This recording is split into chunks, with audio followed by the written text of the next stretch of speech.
আমার নতুন একটি ভিডিওতে সবাইকে অনেক অনেক ওয়েলকাম। আশা করি সবাই ভালো আছেন আর আমিও ভালো আছি। ঠাকুরের পুজো করতে আসলেই মনটা ভালো হয়ে যায়। সুন্দর করে ঠাকুরকে ফুল দিয়ে সাজাই, ঠাকুরকে ধূপ দেখাই, সেবা দিই। সব ঠাকুরকে কি সুন্দর লাগছে দেখুন। আমার খুব ভালো লাগে পুজো করতে। অনেকেই আছে পুজো করতে ভালোবাসে না বা ঠাকুর মানে না, কিন্তু আমি আবার ঠাকুর খুবই মানি। ওদিকে খুব মেঘ করেছে জানেন, দাঁড়ান দেখি বৃষ্টি নামলো কিনা। আরে আগে ওই কাজটা কর যেটা করছে, এক্ষুনি ঝড় উঠে গেলে একদম ধুমধাম কাঁচের জানলাগুলো পড়বে। আমি তোকে দেখতে পাচ্ছিলাম না, এত অন্ধকার হয়ে গেছে হঠাৎ করে দিনের বেলা, এখন কে বলবে। আরে তাড়াতাড়ি করো রিপু, ওই ঘরে যাও, ওই ঘরে জানলাগুলো বন্ধ করে আসো তাড়াতাড়ি। এক্ষুনি দেখো ফটফট করে জানলাগুলো পড়বে আর কাজগুলো ভেঙে যাবে।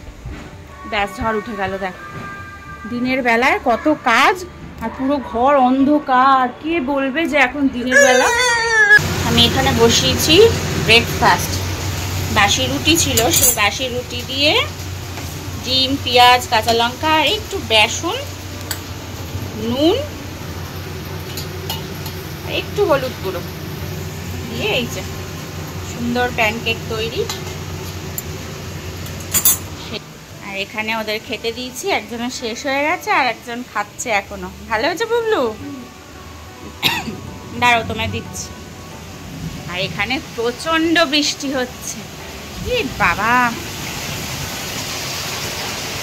এই বৃষ্টিটারই দরকার ছিল সত্যি। প্রচন্ড বৃষ্টি, প্রচন্ড।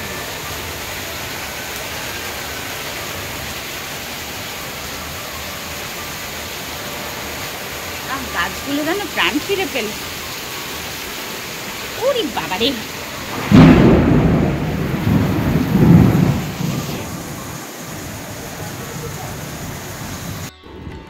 দুপুরবেলায় যা বৃষ্টিটা হলো তাতে তো একদম বেশ ওয়েদারটা ঠান্ডা হয়ে গেছে। আর আমাদের একটা নিমন্ত্রণ পড়েছে, রিভুর স্কুলের এক বন্ধুর জন্মদিন, তাই জন্য একটা গিফট নিতে বেরিয়েছি সোদপুরে। সোদপুরে সবসময় ভিড়। চলুন দেখি, এই রেডিমেড সেন্টার দোকানটাতেই একটু ঢুকি। অনেকগুলো দোকান ঘুরলাম, সেরকম মনের মতন জামা পাইনি, তাই লাস্ট এখন এই দোকানটাই রয়েছে, তাই আসলাম। চলুন দেখি। বাচ্চাদের জামাগুলো প্রত্যেকটাই কিন্তু দেখতে খুব ভালো লাগে। তো আজকালকার মেয়ে তো ফ্রক জিনিসটা খুব একটা ভালোবাসে না, তাই দেখছি যে ফ্রক নেব নাকি একটু 2 পিসের মধ্যে কিছু নেব। তো সেরকমই দেখতে দেখতে এই স্কাই কালারের জামাটা খারাপ লাগছে না, তাও দেখি আরও 2-1টা। আসলে যাকে দেব তার গায়ের রঙটা খুবই ফর্সা। এই দেখুন তো, রিভু আমার ফোনটা হাত থেকে নিয়ে গিয়ে কিরকম দুষ্টু করছে দেখুন একবার।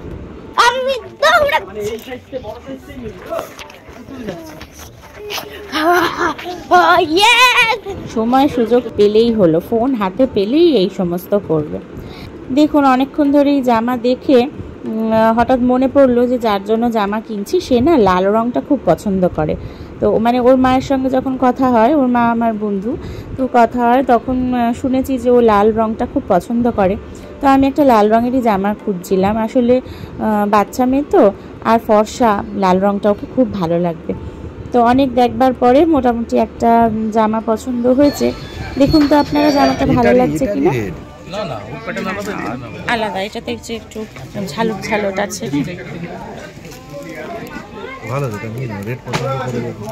এটা খুব সুন্দর বলো। এটার দাম কত দাদা? দেখার দরকার নেই, এটা দিয়ে দিন দাদা। এটা সাইজ হবে তো 8 বছরের, মানে ওর মতোই আর কি। হ্যাঁ এগুলো শর্ট স্কার্ট। ঠিক আছে, এটাই নিকাল। আমি 10 সেকেন্ডে এইখানটা আর এইখান পুরোটা সবাই দেখছে তুই কত দুষ্ট। এটা কোনো মল নয় যদিও, কিন্তু আমাদের সোদপুরের খুবই ফেমাস একটা দোকান এবং অনেক পুরনো দোকান, রেডিমেড সেন্টার। এখানে কিন্তু ছোট বাচ্চাদের জামা কাপড় থেকে শুরু করে আর মহিলাদের যে কোনো রকম কুর্তি বা জিন্স, টপ, শাড়ি, ছেলেদের সমস্ত রকম ওয়্যার, মানে যত পাঞ্জাবি বা ক্যাজুয়াল ওয়্যার এখানে কিন্তু পাওয়া যায়। এবং দোকানটা ভীষণই ভালো আর সব কিছু খুব পছন্দসই এবং রিজনেবল। চলুন তাহলে, কেনা হয়ে গেছে, দোকান থেকে বেরিয়ে গেছি। এবার একটু ঘুরতে ঘুরতে বাড়ি যাচ্ছি, মানে সোজা পথে বাড়ি যেতে 5 মিনিট সময় লাগে, আর একটু ঘুরে ঘুরে গেলে 10 মিনিট বা 15 মিনিট সময় লাগবে। তাই একটু বাইকে করে অন্য অন্য রাস্তা দিয়ে ঘুরে ঘুরে যাচ্ছি আর কি। বাড়ি গিয়ে আবার রুটি খাওয়ার তরকারি করতে হবে, তাই আর বেশিক্ষণ ঘুরবো না, এবার বাড়িই চলে যাব। তাহলে আজকের ভিডিওটা এখানেই শেষ করছি। নেক্সট একটা ভিডিও নিয়ে কাল আবার চলে আসবো আপনাদের কাছে। সবাই খুব ভালো থাকবেন এবং সুস্থ থাকবেন, আর আমার চ্যানেলের সাথে এভাবেই জুড়ে থাকবেন। চলুন তাহলে, টাটা, দেখা হচ্ছে নেক্সট একটা ভিডিওতে।